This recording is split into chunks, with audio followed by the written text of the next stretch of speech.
but I never asked him why he offered this arrangement, and he never asked why I said yes. That was the rule. Until the night he found me on the balcony, barefoot, wineglass in hand, crying quietly into the wind.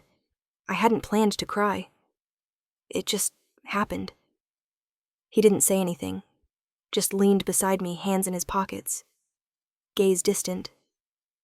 "It's the anniversary," I said. I didn't need to explain further. He didn't ask. Just stood there.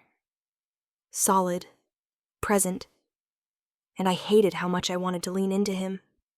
That night I dreamt of a different life. One where I met Ethan at a bookstore. One where he smiled first. One where there wasn't a man I still thought of when I brushed my teeth. In that dream, he kissed me. In real life, he left the balcony without a word. Still, the silence between us began to shift. It wasn't absence anymore. It was waiting.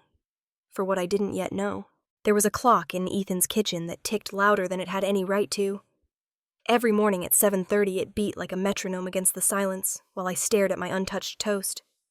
I began to imagine it as a passive-aggressive roommate judging me for everything I hadn't said, and every glance I failed to return. Ethan was already gone most days before I emerged from the bedroom, but sometimes, like a rare eclipse, he'd still be home. On those mornings he moved with clinical precision, coffee poured exactly to the rim tie, nodded with near-military symmetry voice, silent, but not cold. Not anymore.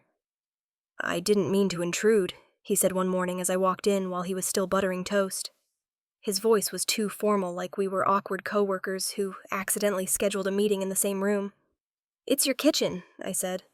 "Technically, I'm the intruder." He looked at me, paused, then slid his untouched toast onto a second plate, pushed it toward me.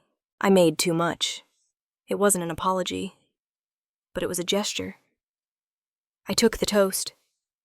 That morning we sat at opposite ends of the dining table, chewing in silence.